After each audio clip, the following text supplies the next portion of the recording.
viúva na cidade de Sarepta. Sarepta significa, aleluia, lugar de fundição. Ou seja, ele tinha Elias da medida e agora está fazendo fundir o caráter de Elias. Por quê? Porque quem está no centro da vontade de Deus só passa pelo fogo da provação.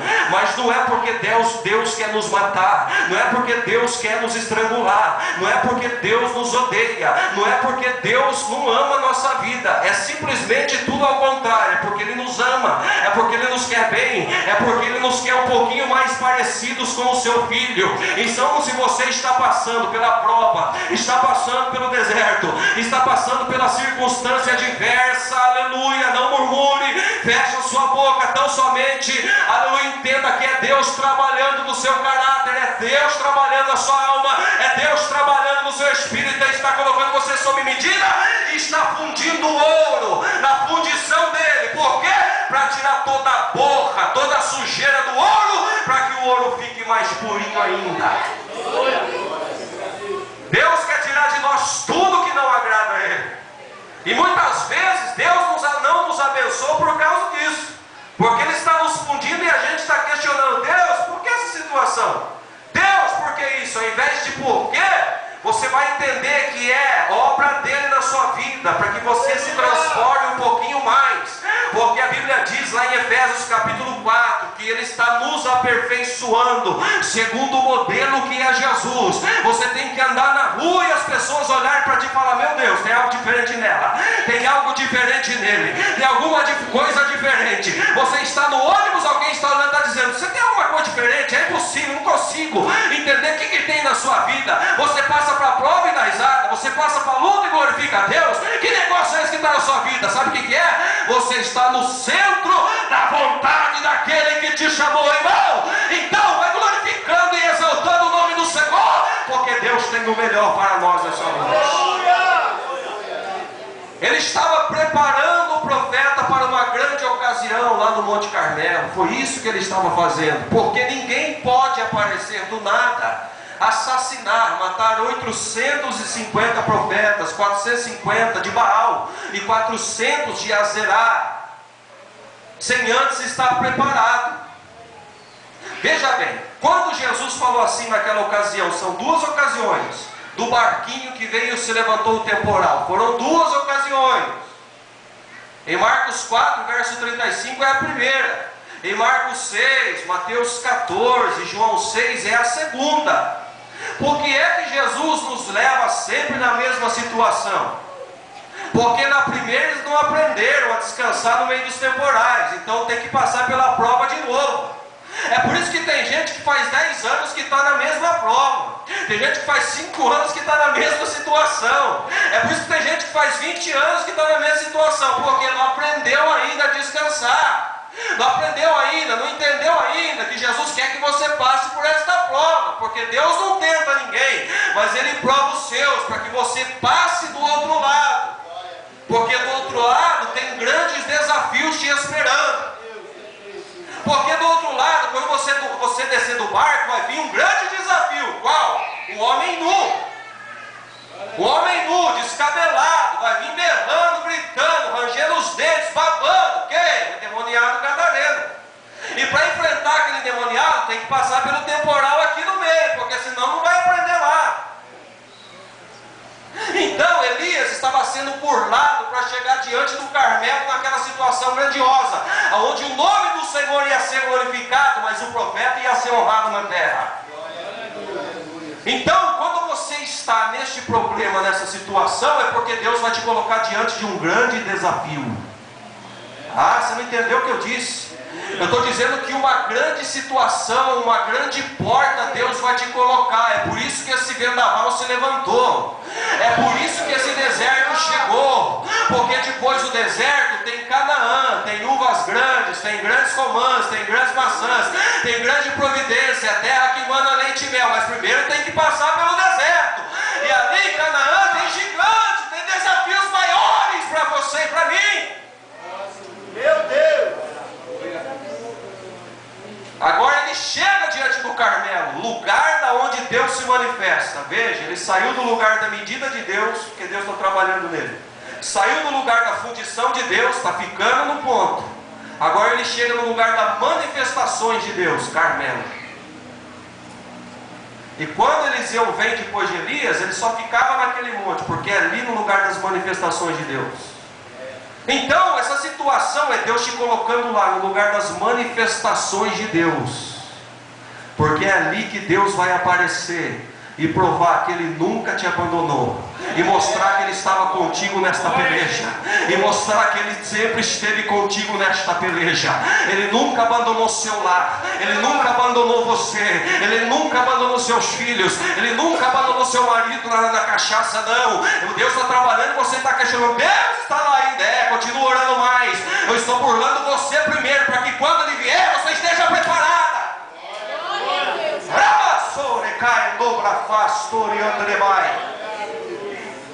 E agora ele está lá, e uma simples oração, ele repara o altar do Senhor que está quebrado. Por quê? Porque o povo quebrou o altar de Deus, porque Deus só manifesta-se no altar, irmã Fernanda.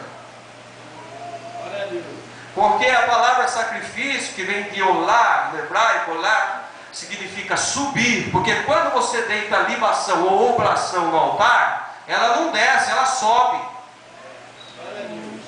Então ele está reparando o altar do Senhor, e tudo que é colocado no altar do Senhor não desce, tudo que é colocado no altar do Senhor sobe, seja libação líquido, ou seja oblação massa.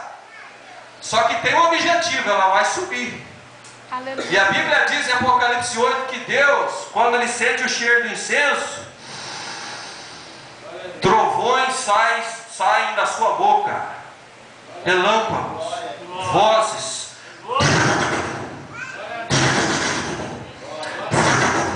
Sabe o que é isso? Deus ouviu o nosso incenso. Deus recebeu o nosso sacrifício. E quando Ele sente o cheiro do incenso do sacrifício, Ele responde a oração no trovão, no relâmpago. Você não entendeu? Quando Moisés estava no Sinai, Deus desceu lá no topo lá. E quando Moisés falava com o Senhor, quem fala com Deus é oração. Então quando ele falava com o Senhor em oração, Deus respondia em voz alta na sua Bíblia. Mas no original está dizendo, e Deus respondia no trovão. Por quê? Porque o incenso de Moisés chegou nas narinas de Deus e Deus respondia no trovão. Porque Deus não perde tempo com um, com outro, com A, com B. Porque Deus... Os anjos ficam diante do trono só observando o incenso queimar. E quando o incenso queima e ele sente o cheiro, ele lança os trovões. E os anjos assistentes ali, que vêm aqui trazer bênção para mim e para você, é uma metrópole tremenda lá na Nova Jerusalém, entre o céu e a terra, porque nesse momento tem anjos subindo e descendo, trazendo resposta, abrindo porta, guerreando, batalhando. Mas ele não desce de qualquer jeito, ele só desce quando o incenso é queimado. E quando o incenso é queimado, Deus brada no trovão. E quando o trovão fala, eles pegam a sua pranchetinha e anotam o que o trovão falou. Porta aberta, cura, milagre, unção, poder, glória. Porque Deus não faz fila para falar com o anjo. Então o anjo está prestando atenção no trovão. Quando o trovão brada, é porque o incenso chegou. Então, para o incenso subir, tem que reparar o altar. E para o fogo descer, o altar tem que estar preparado. Deus só vai bradar no nosso incenso quando você reparar o seu altar primeiro. O que é isso, altar reparado? Vou dar um exemplo. A Bíblia diz que tinha um grande homem do exército sírio, grande general, homem valoroso, porém leproso, Naamã. Acho que você não entendeu. O altar dele estava quebrado. Tem um paradoxo, por quê? Ele era um grande homem, porém leproso. Então quer dizer que quando ele vestia suas vestes de general e saía para a batalha, todo mundo, grande Amã, e ó, tudo bem, meu Senhor? E ele passava e ó, Naamã, eis-me aqui, estou a seu serviço. Aí ele chegava em casa, tirar minhas vestes de general, ao invés dos filhos, pai, porque em casa se descobre tudo. Porque debaixo das vestes tem pus. Debaixo das vestes tem podridão. Debaixo das vestes está o cheiro da carniça, do pus, da lepra. E é em casa que se conhece, porque só quem convive contigo sabe quem você é. Quando você anda na rua, ninguém te conhece. Mas é só viver uma semana contigo, vai ver que crente que você é. Se você diz que é aquilo ou não é aquilo mesmo. Aleluia! Então, repare o seu altar hoje. Porque o fogo vai voltar a descer no seu altar. Porque é noite de restauração, é noite de cura, é noite de transformação. Ei, só que para restaurar o altar tem que ter sacrifício. Porque nos tempos de falta de água, Elias falou: vai subir o monte e traz água para o altar. E trouxeram 3 cântaros cheios. 3 vezes 4 cântaros cheios, perdão. 12 cântaros de água, simbolizando as 12 tribos. Onde que foi achar água se não chovia e nem tinha orvalho? Então, epa, presta atenção. Quando você dá para Deus o melhor, Deus faz o fogo descer. Você tem que dar nos momentos de crise. Não tinha água, ele falou: vou dar água. Davi estava com uma sede tremenda no deserto, falou: ai, quem me dera beber das águas lá de Judá. Alguém foi, correu e trouxe para ele, e falou: sou louco de beber eu só? Eu vou servir o meu Senhor. Ele fez uma libação e jogou diante de Deus, e Deus se agradou. Sabe o que é isso? Sacrifícios em meio a situações impossíveis. Não tem água e deram água. Faz um voto com Deus. Aleluia. Faz um voto com Deus, mas não tarde a cumpri-lo. Ah, eu estou sem porta aberta. Só tenho um exemplo. Eu tenho 10 reais aqui, não tem dinheiro para pôr gasolina. Coloca no altar que você vai ver. É só um exemplo. Aleluia. Minha família está destruída, perdida. Meu marido está na cachaça. Faz um voto com Deus, você vai ver se Deus não vai transformar a vida dele. Se não vai alcançar os seus filhos. Ei, sem sacrifício não tem fogo. Sem sacrifício não tem resposta. Deus está te preparando para grandes situações e você não está entendendo. E quando você chegar lá, Ele já vai te dar provisão para você derramar diante dEle, porque o fogo é certo. Oh, fiel é aquele que te prometeu, fiel é aquele que cumpriu. Passará céus e terra, mas as palavras dEle não vão te passar. Aleluia. Veja bem, depois dessa situação, aquela nuvenzinha ali, porque o fogo desceu, queimou o holocausto, lambeu a água, secou aquela água dos cântaros, da fossa que ele fez ao lado. Aquela água se tornou em uma grande nuvem. Aquela água ali se tornou em uma pequena nuvem, melhor dizendo, que se transformou em grande depois. Uma pequena nuvem do tamanho da mão de um homem. Por quê? Porque ele colocou no altar. Quem colocou o mínimo, o sacrifício no altar, a chuva vai descer lá na frente. Porque aquela água subiu, evaporou pelo fogo do Senhor e subiu em forma de nuvem. E lá na frente ele falou: olha, eu estou orando aqui, estou olhando lá na frente, lá eu estou vendo uma pequena nuvem do tamanho da mão de um homem. Ele volta, fala para cá e diz: olha, prepare o seu carro, porque uma abundante chuva está chegando aí. Ei, aleluia! Você coloca o mínimo diante de Deus, Deus faz uma chuva abundante descer no seu celeiro. Você faz pequenas coisas para Deus, Deus faz muito mais para ti, porque Jesus é fiel e maravilhoso para conosco. Aleluia. Entendeu aí? Ele estava ali na beira do lago de Genezaré, na terceira manifestação para os discípulos, Lucas 5, e ele olha os barquinhos e fala assim: presta esse barco aí, Pedro, eu quero falar alguma coisa para o povo. E fala: afasta um pouquinho da terra. Ele entra no barco e começa a falar para o povo. De repente ele fala para Pedro: lança ao lado aí direito, você vai pescar grandes peixes. Eles estavam fazendo o quê? Consertando azeites, lavando azeites. E o que a Bíblia diz? Que Pedro olha para ele e fala assim: ei, esse negócio de pesca aí, você está brincando, né? Sou pescador profissional, Jesus. Pesquei a noite toda, rapaz. Não tem nada de peixe aqui. Você está mandando lançar? Tudo bem. Se não, segundo a sua palavra, eu vou lançar. Só porque o Senhor está mandando. Ele lança, e a Bíblia diz que ele não conseguiu puxar sozinho, precisou de ajuda de outros, por causa da multidão de peixes. Sabe por que ele fez isso com Pedro? Porque Pedro emprestou o barquinho. E quando você coloca as coisas na mão de Jesus, as coisas na mão de Deus, como Pedro emprestou o barquinho, Jesus estava pagando o aluguel. Porque Deus não deve nada para ninguém. Jesus nunca vai dever nada para você. Quando ele passou 40 dias na tentação, Deus falou: vou te pagar um dia, Jesus. Fique tranquilo, você está pagando aqui comigo com jejum, com oração na tentação no deserto. Quando você ressuscitar, você fica 40 dias na terra. Fique tranquilo, você vai receber. 430 anos no Egito, sendo solapado pelo chicote de Faraó, pelo seu servidor. Fique tranquilo, lá na frente eu vou levantar um libertador e vocês vão sair com riquezas, vocês vão sair com joias de ouro, joias de prata, pedra preciosa, porque eu não fico devendo nada para ninguém.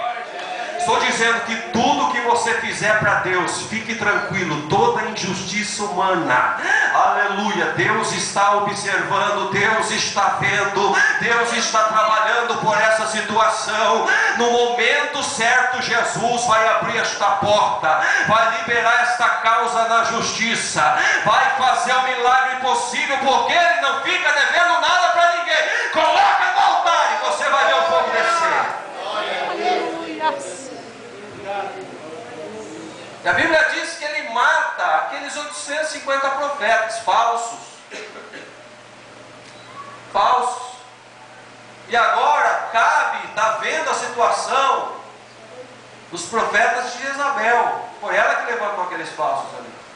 E ele volta para o seu palácio, e como um bom fofoqueiro, ele diz para ela: olha, eu vi tudo que Elias fez. Tem mais, ele matou todos os seus profetas. Jezabel se levanta e fala: olha, amanhã a vida dele vai estar como a de um desses profetas que ele fez. E que os deuses, os demônios, façam comigo muito mais se amanhã ele não estiver conforme o que eu falei. E ela enviou um mensageiro e foi falar para o profeta: ei, Jezabel vai te matar, amanhã já está marcado o horário, amanhã você vai cair, porque você matou todos os falsos profetas dela. A Bíblia diz que Elias pega, se levanta e foge da presença de Deus. Foge e vem para Berseba com o seu moço, no poço dos juramentos. Coloca o moço ali e continua caminhando no deserto.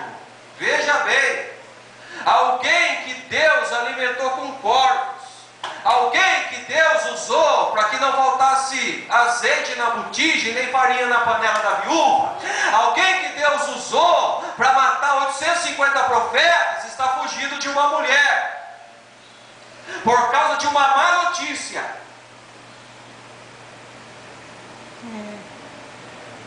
Existem situações na minha e na sua vida que você só está assim porque você ouviu maus rumores. O diabo mandou um mensageiro para te dizer: olha, cuidado, hein? Eu vou acabar com a sua vida. Vou colocar seu nome na macumba, na boca do sapo, na encruzilhada, na cachoeira. Você está fugindo. Aí você se esquece de tudo que Deus fez para você no passado, igual Elias se esqueceu. Ele devia parar e pensar: peraí, uma mulher, rapaz, Deus foi comigo até agora e eu estou fugindo? Que é isso? Me exaltou diante de 850 de todo Israel e agora eu vou fugir de uma simples mulher? Ei, aleluia! Deus não vai permitir que você continue nessa situação, não. Deus me trouxe hoje à noite aqui para te dizer: você vai sair dessa situação, e uma depressão tremenda está tentando envolver a sua alma, e você está tentando ficar deprimida, está entrando em estado de depressão, está desanimando, está abandonando as coisas de Deus, já não quer mais comer, já não quer mais orar, já não quer mais jejuar, já não quer mais pedir, já não quer mais fazer. Sabe por quê? O inimigo está chegando e você está fugindo. E a Bíblia diz que o anjo foi ali enviado por Deus e acordou ele, porque no deserto ele está dormindo, debaixo de um pé de zimbro ele deita e baba, ronca, Porque a pessoa que está nessa situação só quer dormir, só quer ficar sozinha, só quer ficar no deserto, só quer ficar em casa, não quer fazer nada, só quer a morte. Só que Deus está contigo, está enviando anjos dizendo: ei, levanta-te, come. E ele se levanta, come e bebe. E a Bíblia diz que ele voltou a dormir de novo. Não está entendendo o mistério de Deus. Comeu, bebeu e ó, roncou e babou. Mas Deus falou: não desisto de você, rapaz. Anjo, vai de novo. O anjo tocou de novo, falou: come mais. E ele viu a cabeceira de novo ali, as brasas queimando o pão. E ele come o pão e bebe da água. E o anjo fala para ele: levanta-te e come, porque muito comprido te será o caminho. Aleluia. A situação em qual você chegou, no começo que você aceitou a fé, era de um jeito, é mil maravilhas, é glória, aleluia, maravilha, Deus. Vamos jejuar, o pastor fala: eis-me aqui, pastor, vamos lá, vamos fazer vigília, vamos, eis-me aqui, vamos orar de madrugada, eis-me aqui. Mas quando você chegou no meio, esse mal chegou na sua vida, porque é no meio da caminhada que o mal tenta nos destruir. Porque Abacuque orou: aviva a tua obra no começo, aviva a tua obra no fim, aviva a tua obra no meio da caminhada, no meio dos anos a notifica. Ei, muito comprido é o seu caminho, muito comprida é a sua caminhada. Você não chegou ainda no seu destino, mulher. Você não chegou no seu destino ainda, homem. Aleluia. O propósito de Deus na sua vida é lá do outro lado. Você não vai morrer no meio, você não pode parar no meio do caminho. Deus tem uma grande obra na sua vida, na sua casa, nos céus, na sua vida. Aleluia. Não desanima, não. Levanta, come e bebe, porque Deus está contigo. Oh, aleluia. Aleluia. E a segunda vez a Bíblia diz: levantou, pois, comeu e bebeu, e com a força daquela comida caminhou 40 dias e 40 noites até Horebe, o monte de Deus. Ele estava no deserto Deus veio. Ele estava no deserto, queria morrer, Deus apareceu. Ele estava no deserto e disse para Elias: muito comprido é o caminho, come da comida que eu te dou. Porque toda comida que Deus nos dá, a gente tem força para caminhar pelo menos 40 dias e 40 noites. Porque é a comida que vem do céu, é comida celestial, é maná. Aleluia. É coisa séria, é coisa que não é para qualquer um entender, não. Aleluia. Porque tem gente que vem na igreja, fica distraído para cá e para lá, e a comida entra aqui e sai aqui. Mas tem uns que vêm com tanta fome que a gente percebe que ele está comendo, está chupando o dedo, está lambendo os dedos. Aleluia. Mas se você veio aqui nessa noite para Deus falar contigo, você vai sair impactado pela presença de Deus, porque Jesus te trouxe aqui para te dizer: ei, a sua caminhada não acabou, e o final da sua caminhada é lá em Horebe, é onde eu manifesto, é lá no Sinai, é na presença de Deus. Onde eu apareci para Moisés, eu também vou aparecer contigo lá em Horebe. E com essa comida você vai chegar em Horebe, o monte de Deus. A Bíblia diz que ele chegou em Horebe. O que tem em Horebe? Tem a sarça. O que tem em Horebe? Tem um monte fumegante. Aleluia. O que tem em Horebe? Tem a presença de Deus. E a Bíblia diz que ele entrou numa caverna e passou ali a noite. E a Bíblia continua dizendo que veio a voz do Senhor para ele dizendo: que fazes aqui, Elias? Era para ir no monte de Deus, mas não entrar na caverna. Pastor? Nem sempre o pão, e nunca o pão, vai curar o depressivo. Água não vai curar o depressivo. O anjo não vai curar o depressivo. Quem vai curar o depressivo é só a voz mansa e delicada de Deus. A Bíblia diz que Deus passou ali no vento, e Deus não estava no vento. A Bíblia diz que Deus passou no fogo, Deus estava no fogo. A Bíblia diz que Deus fez um terremoto que rompia as penhas, as rochas, mas Deus não estava no terremoto. Então uma voz mansa e suave disse: Eliahu, o que fazes aqui? Como é que se trata uma pessoa desse jeito? Não é com fogo, não é com o vento do Pentecostes, não é com o terremoto de Atos 16, é com a voz mansa que ninguém conhece o seu coração, mas o Eterno fala lá no profundo: saia dessa situação, pois eu te amo. Por quê? Porque se Deus trata Elias com fogo, Ele mata Elias. Se Deus trata ele com vento, Ele mata Elias. Com terremoto, Ele mata Elias. Por quê? Você sempre trata uma pessoa no oposto. Se ela age com fogo, por exemplo: ei rapaz, eu odeio você. Se você agir como eu também te odeio, vai sair briga. Aí você age com uma brisa mansa: não, cuidado, para com isso. Deus sempre age no oposto. Elias foi homem de fogo, mas agora não é hora de fogo. Elias foi homem de terremoto, agora não é hora de terremoto. Elias foi homem de vento, agora não é homem de vento. Eu sei do que ele precisa. Deus sabe do que você precisa. Deus sabe do que você necessita neste momento. E a voz dele está falando na sua alma agora: meu filho, minha filha, não é o vento que vai te curar, não é o fogo que vai te curar, não é o terremoto que vai te curar, mas escute a minha voz no silêncio do deserto, pois eu estou contigo. Eu nunca te abandonei, jamais vou te abandonar. Eu nunca me esqueci de ti, jamais me esquecerei de ti. Você não vai morrer nessa situação. Eu sou o teu Deus, eu sou o seu Senhor. Se passar pelo fogo não vai te queimar, pelas águas elas não te submergirão. Não temas, pois eu estou contigo. Não te assombres, pois eu sou o teu Deus, diz o Senhor. Se coloca de pé neste momento. Aleluia. Glória a Deus. Aleluia. Eu vi quem ia louvar, o Vitor. Venha louvar, Vitor. Venha louvar. Fernanda falou que alguém ia louvar. Quem é? Venha louvar, venha louvar. Feche os seus olhos. Gostaria que toda a igreja saísse do seu lugar, viesse aqui na frente, aqui, ó. É pequeno lugar, mas não tem problema. Cabe todo mundo aqui, ó. Mas vamos orar, é cura e libertação. É campanha de cura e libertação. Sai toda a igreja.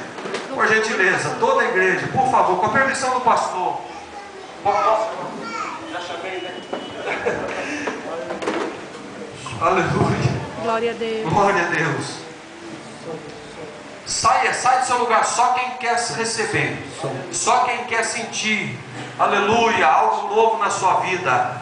Deus te trouxe aqui para falar contigo e te dizer: ei, não foge não, porque é muito comprida a caminhada. Aleluia, não desanima não. No meio do caminho vou aparecer na sua história, vou aparecer na sua vida. Ei, ainda hoje à noite, quando você deitar a cabeça no travesseiro, Deus está me dizendo aqui que vai falar com alguém, que vai falar lá no profundo da sua alma e vai aliviar a sua alma, porque você tem perdido o sono, você não tem conseguido dormir à noite, viu, irmã? Você não tem conseguido descansar à noite, mas Deus vai te dar um sono hoje tranquilo. Feche os seus olhos, feche os seus olhos. Maravilhoso Deus, eterno Pai, em nome do Senhor Jesus Cristo, meu Deus, nós oramos nesta noite, porque é noite de cura, de libertação. Os pastores nos ajudam, pastor Elias. Por favor, em nome do Senhor Jesus, vamos ministrar bênção, receba, em nome do Senhor Jesus Cristo. Segundo teu coração, Jesus. Muda meu jeito de falar, meu jeito de andar. Eu quero um novo coração. Muda, me restaura.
Em nome de Jesus. Muda. Receba a cura, o milagre.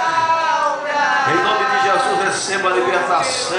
Alabracandará, em nome de Jesus, seja tocado por Ele nessa noite, pelo Espírito dele. E receba nessa noite o milagre da parte de Deus. Oh, Deus querido, Deus santo. Alabraço. Em nome do Senhor Jesus.